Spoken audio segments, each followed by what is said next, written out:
Halo teman-teman semua, selamat datang kembali di Satu Teduh Harian Menjadi Murid. Nah, kalau kita kemarin baru aja selesai kejadian 38, hari ini kita akan lanjutin ke kejadian 39 dari ayat 1 sampai 23 nih teman-teman. Hari ini kita akan membahas tentang Yusuf di rumah Potifar. Nah, seperti biasa aku akan bacain dulu bacaan firman Tuhan kita untuk hari ini ya teman-teman. Kejadian 39 ayat 1 sampai 23. Yusuf di rumah Potifar. Adapun Yusuf telah dibawa ke Mesir dan Potifar, seorang Mesir, pegawai istana Firaun, kepala pengawal raja, membeli dia dari tangan orang Ismail yang telah membawa dia ke situ. Tetapi Tuhan menyertai Yusuf, sehingga ia menjadi seorang yang selalu berhasil dalam pekerjaannya. Maka tinggallah ia di rumah tuannya, orang Mesir itu.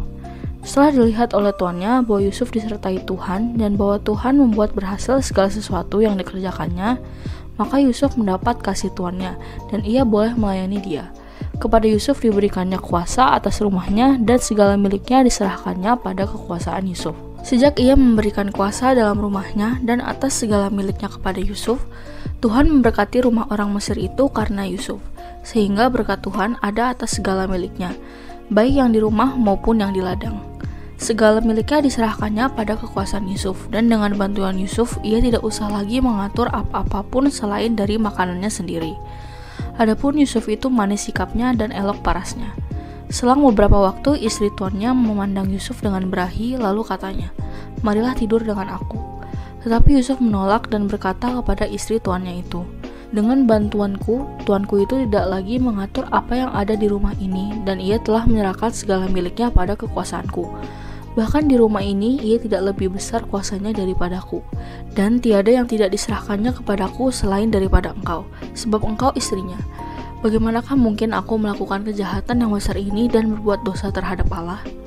Walaupun dari hari ke hari perempuan itu memujuk Yusuf, Yusuf tidak mendengarkan bujukannya itu untuk tidur di sisinya dan bersetubuh dengan dia.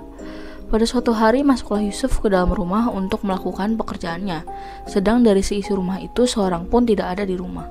Lalu perempuan itu memegang baju Yusuf sambil berkata, "Marilah tidur dengan aku." Tetapi Yusuf meninggalkan bajunya di tangan perempuan itu dan lari keluar.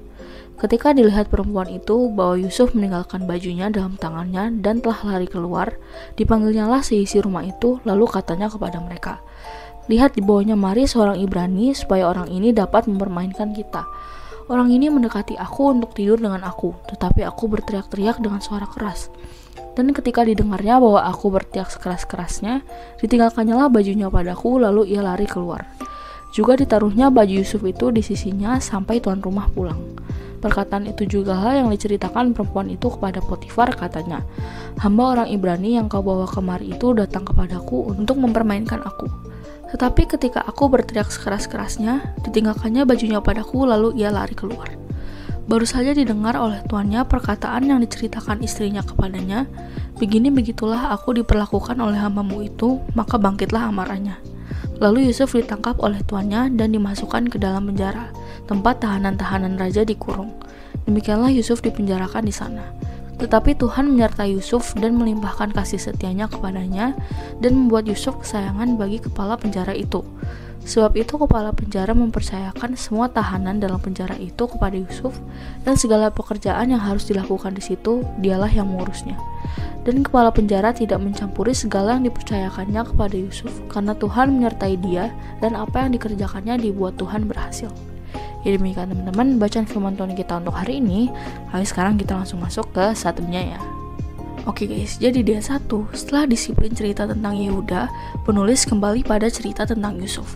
Yusuf yang dibawa ke Mesir oleh khalifah itu kemudian dijual dan pas banget dibeli oleh Potifar.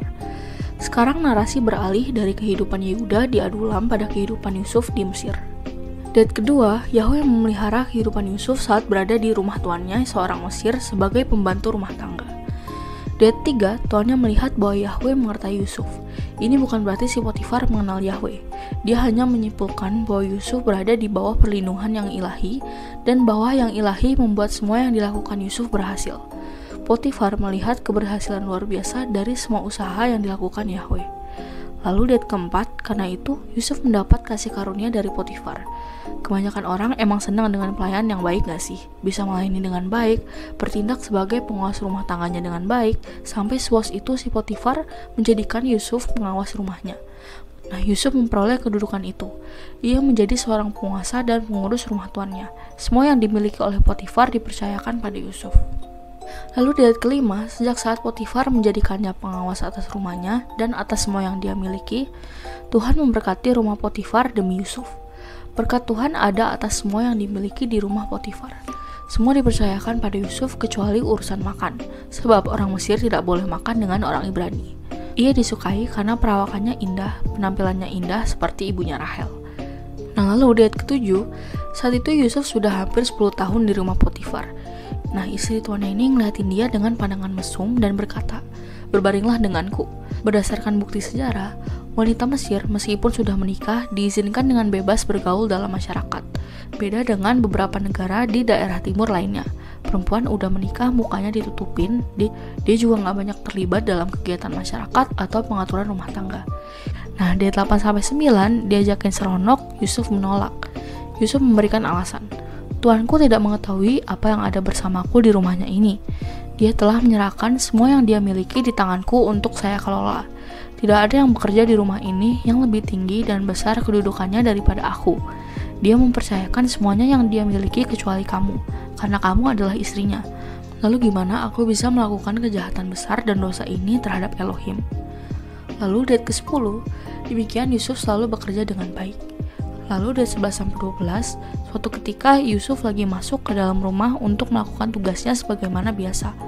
Tidak ada orang lain di rumah itu pada jam tersebut. Nah, si tante Pot ini narik si Yusuf guys, dan membuka pakaian luarnya dan melancarkan rayuan. "Ayo berbaringlah denganku." Nah, Yusuf sigap lari keluar, gak peduli lagi sama baju luarnya itu. Nah, lalu dari 13-15, pas pakaiannya ditinggalin di tangan istri Potifar, istri Potifar ini mengambil orang-orang ke rumahnya. Dia ngomong bahwa Yusuf masuk ke rumahnya, orang Ibrani mencemooh mereka orang Mesir. Dia masuk dan memaksa tidur denganku. Aku menangis kencang dan saat aku teriak nangis histeris, dia lari. Nih buktinya, jubahnya ada sama aku. Nah, lalu di 16-18, si Potifar ini terus megang jubahnya itu sampai si Potifar suaminya pulang. Dia ngadu bahwa hamba yang orang Ibrani kepercayaan suaminya itu datang hendak melecehkan dia. Mulai halu nih ya si tante Poti.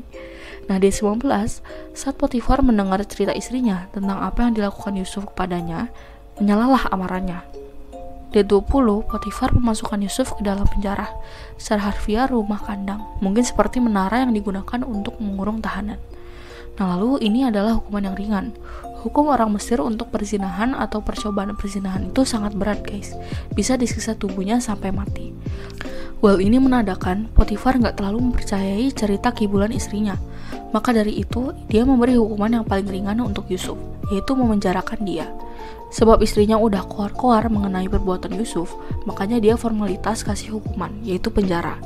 Yusuf tidak dihukum siksa, rajam, ataupun hukum mati. Wajar ya guys, karena selama 10 tahun, performa kerja Yusuf ini tak diragukan. Ia melipat gandakan milik tuannya, bekerja dengan hati-hati dan Tuhan memberkati. Makanya, integritas itu lebih bicara banyak daripada kibulan istrinya. Lalu di 21, di penjara itu pun Tuhan menyertai Yusuf dan menunjukkan kepadanya belas kasihan dan memberinya bantuan penjagaan. Lalu di 23-23, penjaga penjara atau kepala petugas menara menyerahkan semua tahanan yang ada di penjara ke Yusuf. Well guys, walaupun dalam penjara, Yusuf tetap menunjukkan perilaku yang baik dan etos kerja yang luar biasa. Maka seorang sipir pun sampai percaya sama dia. Yusuf mengurus semua urusan penjara dengan baik dan bertanggung jawab. Maka kepala penjara memberinya tanggung jawab untuk memastikan bahwa para tahanan mematuhi perintah apapun yang dikeluarkan. Mereka yakin mutlak pada kejujuran Yusuf, karena Tuhan menyertai Yusuf dan apa yang dia lakukan, Tuhan membuatnya berhasil. Ya, jadi segitu aja guys firman Tuhan kita untuk hari ini. Sekarang seperti biasa aku mau kalian buat merefleksikan nih. So guys, jadi kita belajar bahwa Tuhan tetap menyertai kehidupan anak-anaknya dalam suka maupun duka. Dan anaknya yang mengerjakan bagiannya, yaitu Yusuf bekerja dengan kejujuran. Gak peduli ada atau tidak ada tuannya, di rumah megah ataupun penjara, tidak mempengaruhi karakter aslinya dia, yakni bekerja sebaik-baiknya dan dengan jujur. Ditambah Tuhan memberkatinya. Jadilah apa yang dibuat oleh Yusuf berhasil. Hari ini kita belajar penyertaan Tuhan dan perbuatan manusia bersama-sama menghasilkan etos kerja yang baik dan jadi berkat. Mantap ya guys. Nah lalu apa yang bisa kita terapkan hari ini nih guys? Yang bisa kita terapkan adalah kerja dengan maksimal, jujur dan bijaksana. Baik tidak baik waktunya, di istana megah ataupun penjara, artinya dimanapun, dalam situasi apapun, kita bekerja seperti untuk Tuhan. Yuk bisa yuk teman-teman. Nah lalu pertanyaan efektif untuk hari ini ada 4 nih guys. Yang pertama, apa sih menurutmu karakter mencolok Yusuf sehingga ia beroleh kepercayaan menjadi pemimpin baik oleh Potifar maupun oleh kepala penjara? Yang kedua, apakah karakter ini bisa diterapkan dalam kehidupanmu sehari-hari? Lalu yang ketiga, apa tantangan dan kesulitan untuk menduplikasi karakter Yusuf ini? Dan yang terakhir, apa yang kamu pelajari dari pribadi Allah hari ini? Seperti biasa, teman-teman boleh jawab sendiri, atau kalau mau komen di bawah jawaban kalian juga boleh banget guys. Jadi segitu aja Sateduh kita untuk hari ini. Sekarang aku mau pimpin kalian dalam doa penutup ya teman-teman. Teman-teman, mari kita berdoa. Tuhan Yesus, tolonglah aku untuk bisa bekerja seperti untuk Tuhan. Terima kasih Tuhan Yesus, hanya di dalam nama-Mu kami berdoa. Amin. Tetap semangat guys, Tuhan Yesus beserta kita. Thank you for watching and see you in the next video. Bye-bye.